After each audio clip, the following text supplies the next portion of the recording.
Put some money in your new Investment for Fortune account. Today. Start reading with intensity for your new Wealth of Mind plan. Today. Write a postponed letter today. Make a delayed telephone call today. Pick up your camera and take a picture of something to start your new treasury of photographs today. Get some momentum going on your new commitment to the better life. See how many activities you can pile on in this first day. This journey that I'm on, and knowing that the distance ahead for me is shorter than the distance I have come thus far. I want you to write this down, please. Write this down. And that is, live with a sense of urgency. Live with a sense of urgency. And people that are living with a sense of urgency, they spend their time doing things that's them. This, what I'm doing now, this is me. It takes such a desperate, obsessive focus to excel on the level that I want to make movies. You know, I was Star Wars when I was young. I sat in the movie theater and watched Star Wars, and I just couldn't believe that movie made me feel like that, just floored and just stunned by the creativity. And just, I'm realizing that in order to move people in that way, in order to touch people in that way, you really got to focus. I remember back to what my principal said, 'cause I went to the principal when they wrote it on my car and in my notebook, and the best advice he can give me, God help his soul, was this: they're ignorant. And so but honestly, I talked to the guy as I wrote my book, and I have nothing wrong with Principal Freeman. I actually interviewed him for the book, and he was happy to interview. He's a good man. What you could tell some black kid, you're a white guy in white society, we could tell him. You know, you kind of have this idea that a chimpanzee troop is driven, let's say, by the most dominant, powerful male, the most aggressive, cruel, tyrannical chimpanzee dominates. And that isn't what Franz de Waal found.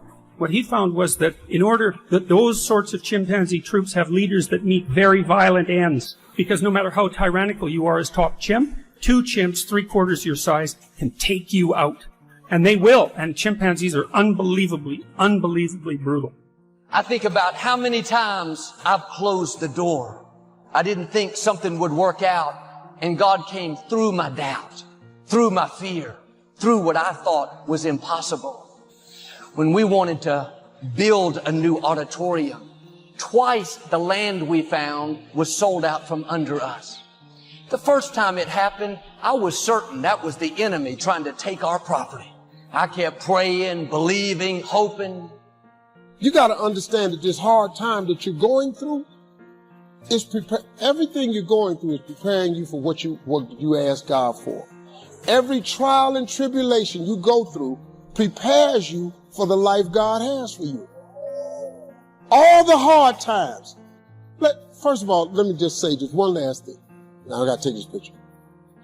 You cannot name one single thing that God has not brought you through. Stay clean. Everyone say stay clean. For whoever would love life and see good days must keep his tongue from evil and his lips from deceitful speech. He must turn from evil and do good. He must seek peace and pursue it. Ooh, that's good. Let me just tell you something right now.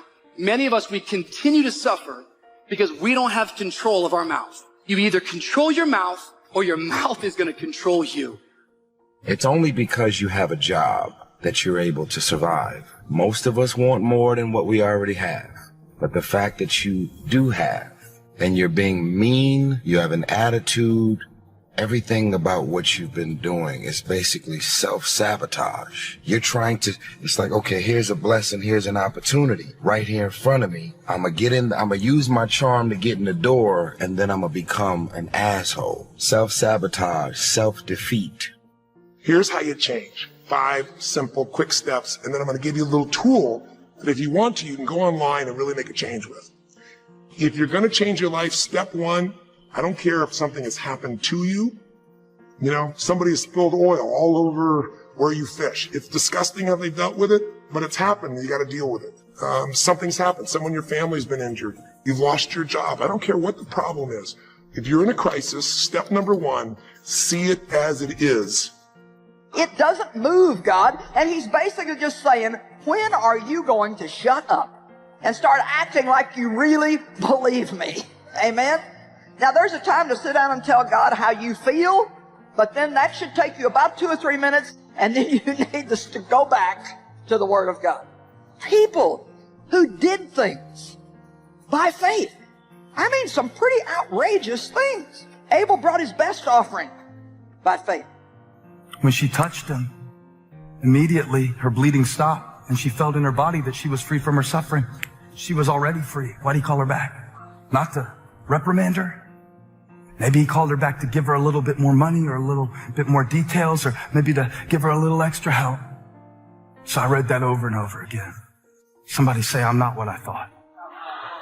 You remember how she snuck up and said, if I touch it, and then I sneak away? That fear generally is in your mind. Yeah. That, you know, when you get up on stage to do a public speaking, people are not going to throw tomatoes at you and say, oh my, you're an idiot, get off the stage. No, right. They're going to sit there, you know, so there's nothing to fear. Yeah. It's in your head. Rome wasn't built in a day. We all know that. Everyone hears that. But Rome also didn't fall apart overnight either.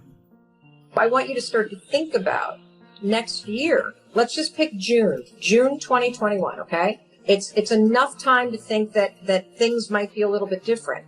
What could the current you do right now that will bring you closer and start to close the gap with the future you? That's the power of your dreams, is they pull you forward. They make you think beyond the circumstance. They remind you of who you are. And so start with what you value. Start with the stuff you don't like that's happening right now in your life. Go all out. Break away from the negative downward pull of gravity. Start the thrusters going. Prove to yourself that waiting is over, hoping is past, and that faith and action have now taken charge. It's a new day, a new beginning for your new life. If your comfort zone is this big and you stay in your comfort zone, that's where you'll fail. In order to succeed in life, you have to step outside of your comfort zone. But I want to tell you something about yourself. All of you are equipped to live outside of your comfort zone. See, a lot of people are afraid to jump. A lot of people are afraid to take chances. A lot of people are afraid to put things up for risk. And you shouldn't be. Now, you can be afraid, but you should learn how to go ahead anyhow. See, because let me show you something about yourself. For all the bad days you've ever had, for every day that you thought you wasn't going to get through, for every period in your life you did not see no way you could come out on the other side, your track record for surviving them bad days is 100%. You have survived every single one of them. Your track record for surviving bad days, y'all, is 100%. And that's pretty good. You can't name one bad day you ain't got through. I have a life of convenience now. But in order to get the life of convenience, you got to have a very uncomfortable life. You got to get comfortable being uncomfortable. Stop trying to do everything the short way. Stop trying to figure out the easy way. You got to get messed up sometime. You got to get dirty. You got to get your feelings hurt. You got to get disappointed. You got to get told no. You're going to ask somebody for some money. He going to tell you no. But show me something that has grown into something beautiful that didn't have no dirt on it. You take a seed and throw it on the concrete. Don't put no dirt on it and watch what happens. See, you get tripped out because you got dirt on you. But you need dirt on you to develop. Because dirt ain't just dirt. Dirt is fertilizer. Dirt is nutrients.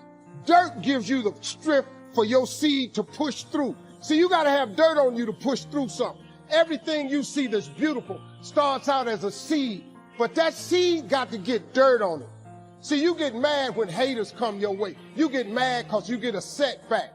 You get mad because you get thrown off course. You get mad because you get a detour. That's just dirt. You get mad because they talking about you. That's dirt. You get mad because you lost your mama. That's dirt. I want you to think about all them bad moments you had that looked like you wasn't going to make it. And then I want you to ask yourself, well, why did I make it? Just change your mindset. If you change your attitude, you change your altitude. My suggestion to all young people, if you could just hear me clearly, don't do what I did.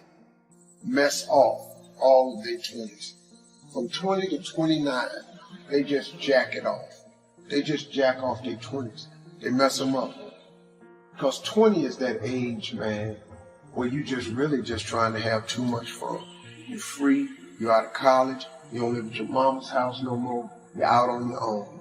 So what do? Mostly all of us, 98% of the people I know, we spend our 20s trying to exert ourselves in the fun category. We got to get off work so we can go to happy hour. We got to get off work so we can go get high. We got to get off work so we can go drink a cold. We got to get off work, go smoke one. We got to go hang out with the fella. We got to play video games. The average person blows all of their 20s. Then when you find out that life ain't waiting on you, now you're 30. Now guess what happens to mostly all of us, including myself? I spent all of my 30s trying to do the things that I should have been doing in my 20s. So now my life is behind. Now you look up and you're 40s. You in your 40s. And now you're trying to do the things and have the things that you could have had in your 30s, man, had you just done what you should have did in your 30s. And then the tragedy starts to occur. You look up and you're 50. Now that don't mean it's too late for you, because it wasn't too late for me. But you look up and you're 50. And now all of a sudden, all through your 50s, you trying to create and have a life that you could have created and had in your 30s. My hero. That's who I chase. Now, when I was 15 years old, I had a very important person in my life come to me and say, who's your hero? And I said, I don't know, I got to think about that. Give me a couple of weeks. I come back 2 weeks later. This person comes up and says, who's your hero? I said, I thought about it. You know who it is? I said, it's me in 10 years. So I turned 25 10 years later. That same person comes to me and goes, so are you a hero? And I was like, not even close. No. She said, why? I said, because my hero is me at 35. So you see, every day, every week, every month, and every year of my life, my hero is always 10 years away. I'm never going to be my hero. I'm not going to attain that. I know I'm not. And that's just fine with me, because that keeps me with somebody to keep on chasing. I'm going to talk to you about some things I've learned in my journey. Most from experience. Some of them I heard in passing. Many of them I'm still practicing, but all of them I do believe are true. Life is not easy. It is not. Don't try to make it that way. Life's not fair. It never was. It isn't now, and it won't ever be. Do not fall into the trap, the entitlement trap, of feeling like you're a victim. You are not. Get over it and get on with it. And yes, most things are more rewarding when you break a sweat to get them. Happiness is an emotional response to an outcome. If I win, I will be happy. If I don't, I won't. And I say, if happiness is what you're after, then you're going to be let down frequently, and you're going to be unhappy much of your time. Joy, though, joy is a different thing. It's something else. Joy is not a choice. It's not a response to some result. It's a constant. Joy is the feeling that we have from doing what we are fashioned to do, no matter the outcome. Now, personally, as an actor, I started enjoying my work and literally being more happy. Define success for yourself. Now, check this out. I'm in south of New Orleans a few years ago, and I went to a voodoo shop. And they had this wooden partition against the wall with these columns. And in these columns were all these vials of these magic potions, right? And the headings above each potion defining what they would give you were things like fertility, health, family, legal help, energy, forgiveness, money. Guess which column was empty? Money. Let's admit it. Money is king today. It's what makes the world go round. It is success. The more we have, the more successful we are, right? Now, I would argue that our cultural values have even been financialized. Humility is not in vogue anymore. It's too passive. It's a get rich quick on the internet, rich is 15 minutes of fame world that we live in, and we see it every day. But we all want to succeed, right? So the question that we got to ask ourselves is what success is to us, what success is to you.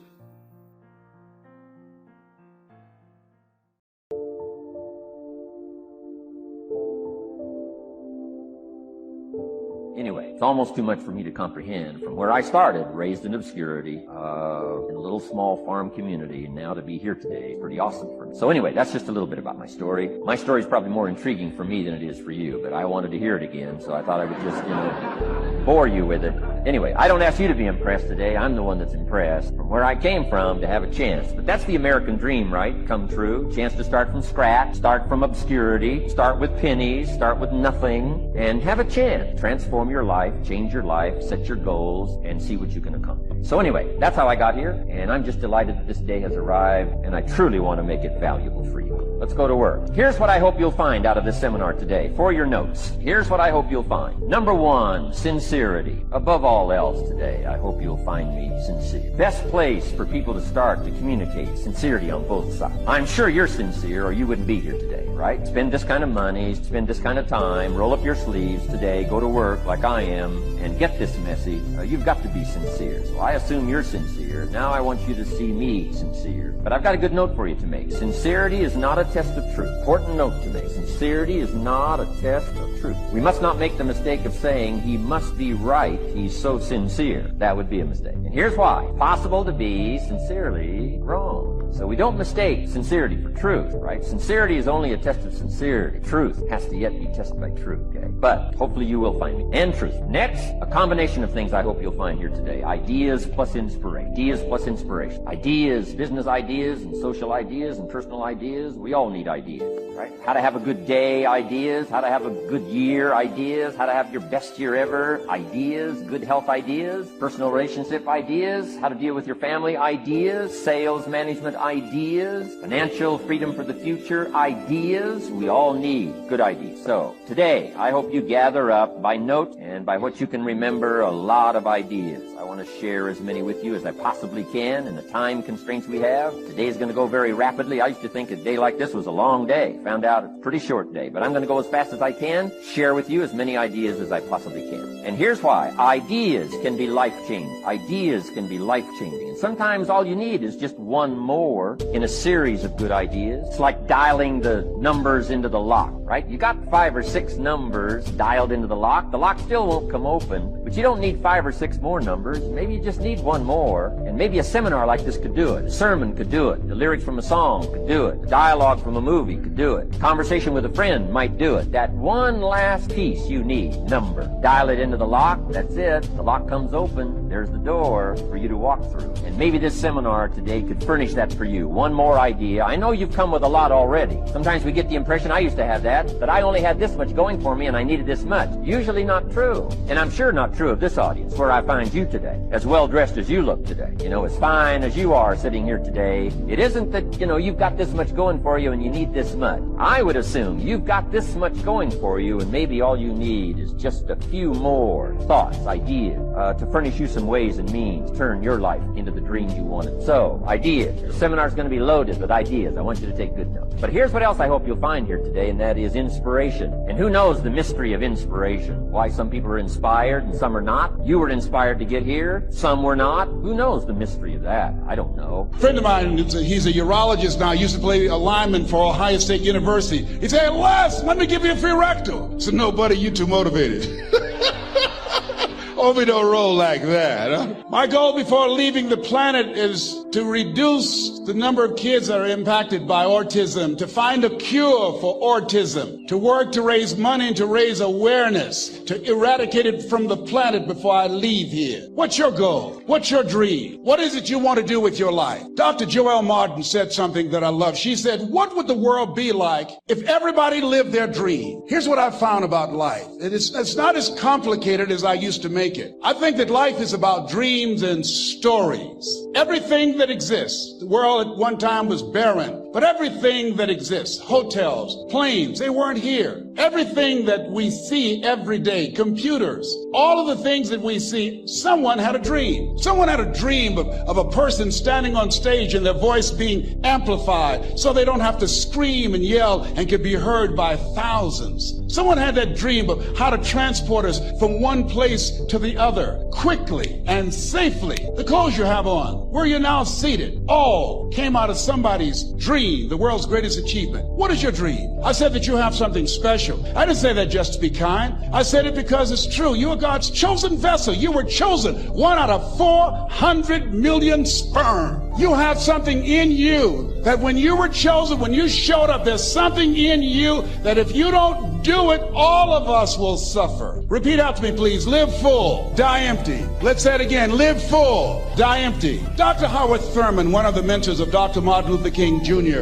and Albert Schweitzer and Mahatma Gandhi, he was a very brilliant writer. He wrote some things that really grabbed me. He wrote, "Deep is the hunger, the voice of the genuine, the centering moment." During the time after receiving 238 radiation seed implants, I was reflecting on his words, and these words kept me up that night. He said, the ideal situation for a man or woman to die is to have family members praying with them as they cross over. He said, but imagine, if you will, being on your deathbed and standing around your bed, the ghost of the dreams, the ideas, the abilities, the talents given to you by life, and that you, for whatever reason, you never went after that dream. You never acted on those ideas. You never used those talents. You never used those gifts. And there they are standing around your bed, looking at you with large, angry eyes, saying, we came to you, and only you could have given us life. And now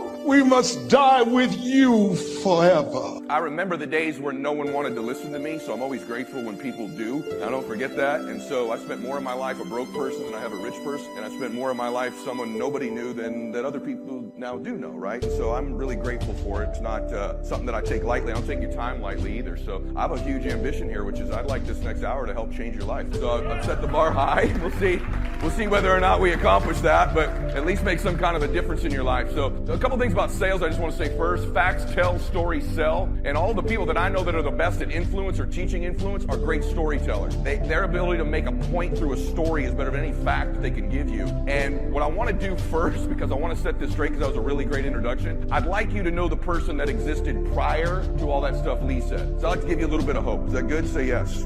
So I am an average, ordinary human being. And I don't like, when I speak, I don't like to be, I used to say I'm below average, but the fact is I don't think that's really true. I actually think everybody's born with giftedness. I think every single human being's born with some natural giftedness. And when you figure out what those gifts are, you use them in the service of other people, you start living a pretty blissful life. And for me, it didn't take very long for me to find out what my gifts were. It's not IQ, it's not that I'm 6'4", I'm not the strongest dude in the world, I'm not the funniest dude in the world, but I am a pretty good communicator and I'm a really good listener. I love being present with people, and one of my gifts is I sincerely care about people. And you ought to be thinking about what your gifts are. It's easy. You look at guys that I coach, if you look at some of the golfers that I coach or the UFC guys, my guy I coached last weekend won, Dominic Cruz, Michael Chandler's another buddy of mine. You look at these people that I work with, they could see their physical gifts. Chandler's got quads that are like this big, right? Or LeBron's 6'8", can jump out of the gym. We know those are the gifts. But what are your gifts? Like if you could take a real inventory of them, I ask high performers, even like you guys, what's your giftedness? And you'd have a hard time telling me because you discount what they are, right? You discount, maybe you're not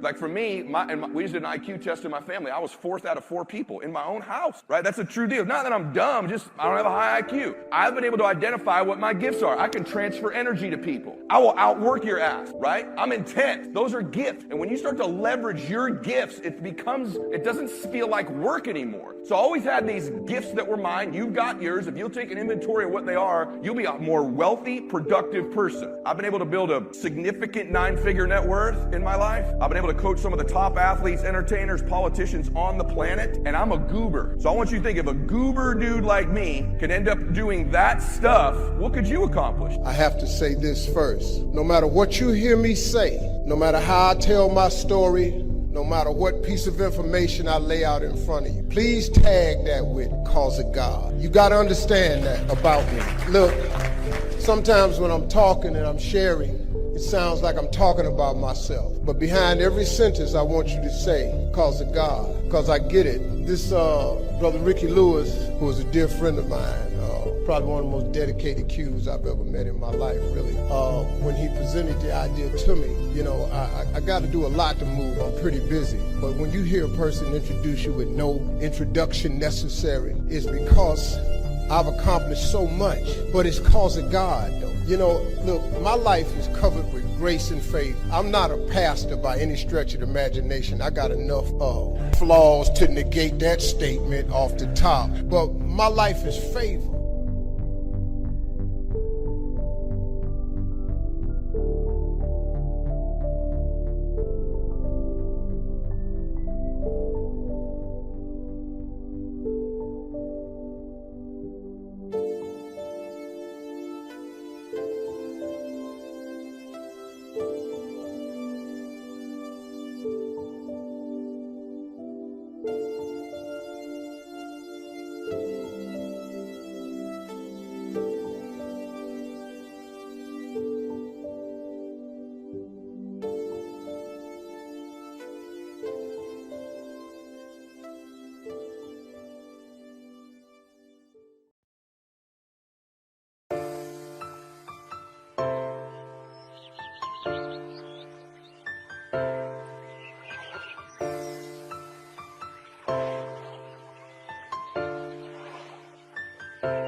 create images in the minds of others with words. Now, I want to show you another kind of image creating that's a vital part of thinking big. Learn this skill well. Make it one of your primary success tools. The skill is simply this: learn to see what can be, not just what is. Big thinkers, all big thinkers, train themselves to see the potential in people and things and ideas, not just what exists right now. I have a friend who is a highly successful realtor. He specializes in rural property, and I'd like to take you on a brief outing with him to hear what he has to say about seeing the potential in things. Oh, this is about 450 acres, kind of hilly as you can see. Scruffy undergrowth, little skimpy secondary growth trees. Not exactly farm beautiful, is it? You know, most of the rural property around here is pretty run down like this. But I think I'm successful because I developed my entire sales plan around what this place can be. Now let me show you what I've done with this farm. I've spent 2 days just studying it and trying to imagine what it could be. Here we have 85 acres of bottomland, we got 115 acres of woods, about 200 acres of pasture, and we're 45 minutes from town, about stone's throw from the freeway, and 35 miles from the airport. Well, I've asked myself, what's this farm good for? Well, here's one possibility. Here, this is a plan for a horse riding stable. I've got it all typed up here, you see. As you can see, we've got all the right ingredients. Rapidly growing city nearby. You can hear the construction from here. Lots of new families moving in. I mean, it's built and designed for families around here. Here's a report that states that the outdoor activities are the fastest growing recreational form that there is right now. You've got good pasture and some nice hills, and they're not too steep, right? You can support lots of horses right here. Grow your own barley, your own wheat and grain. That way, all of the revenue produced in this property stays right here for the profit of the buyer. With a minimal amount of landscaping, you can put in some trails, run them over the hills, down to the river. I mean, can't you see people riding their horses over the top of that hill, back up through the gorge? You see, this way, when I talk to prospects, I don't have to convince them that this place is a good buy just as it is. I can help them actually see it turned into a money-making venture. That has added bonuses too.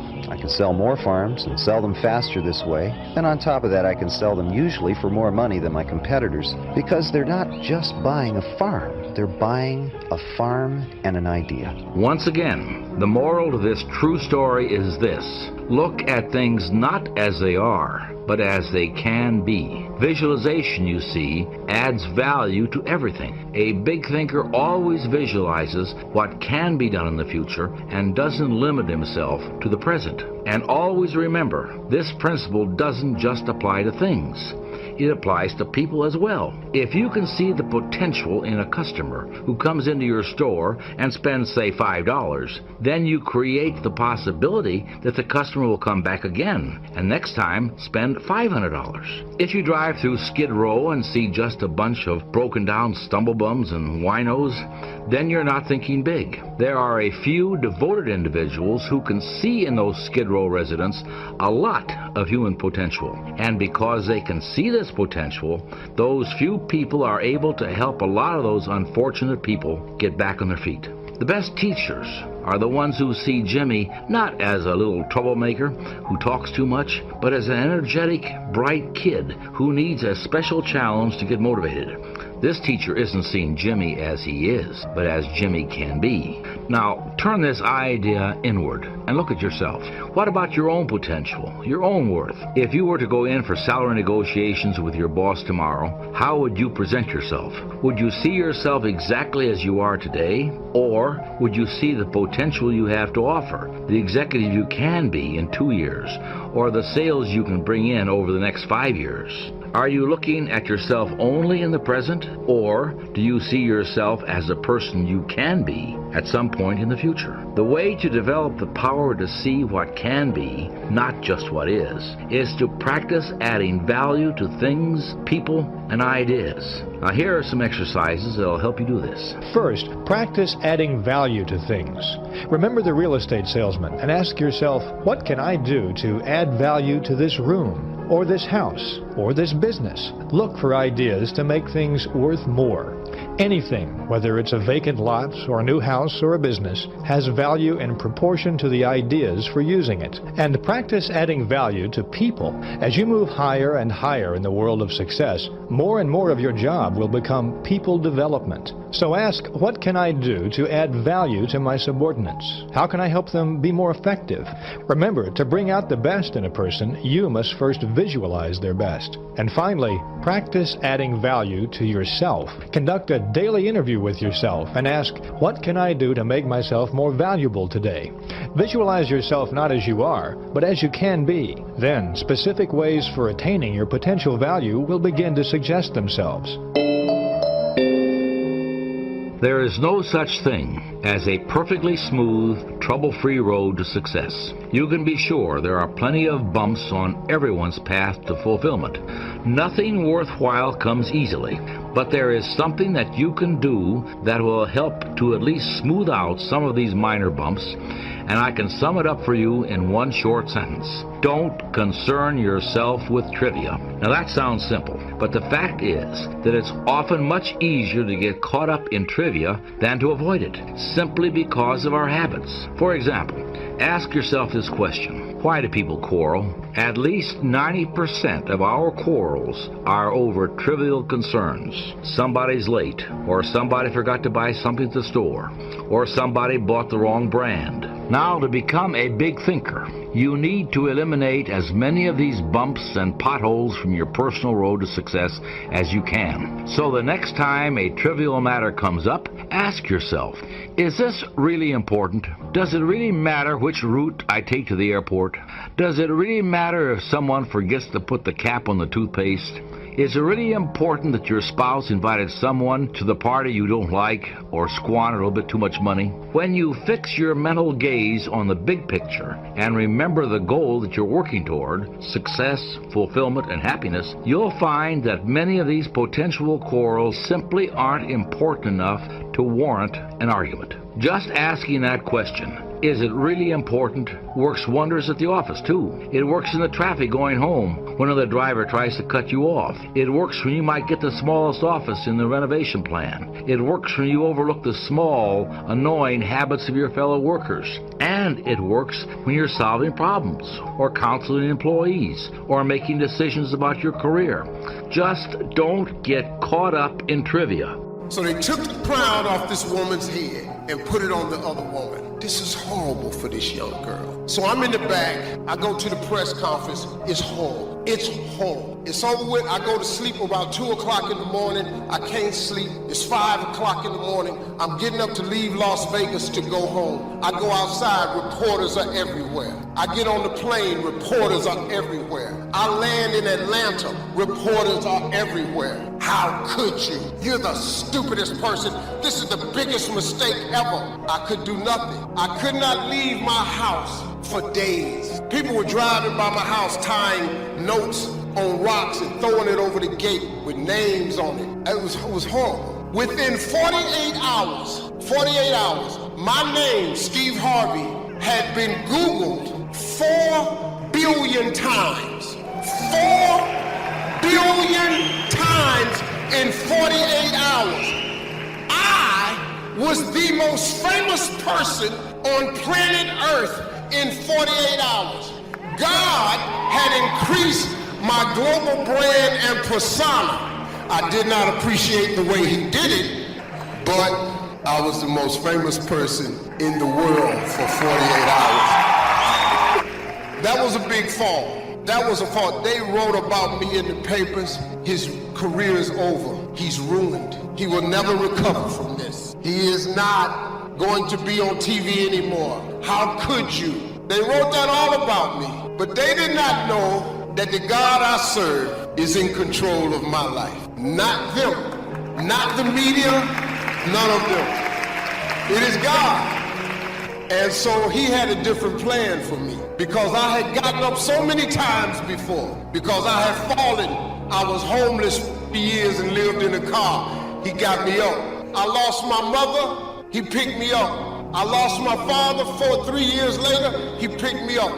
My big brother died. He picked me up. He kept picking me up. I am so used to getting up to getting back up. Every time I get knocked down, I keep getting back up over and over and over again. So let me show you something about you. Let me teach you something now. All of you in here have had some bad days. All of you in here have had some days where you felt like you wasn't gonna make it. All of you in here have had some crushing things happen to you and you did not see no way you was gonna make it. All of you in here have felt so badly sometimes you did not know what to do. But let me tell you something about you. Your track record for surviving bad days is 100%.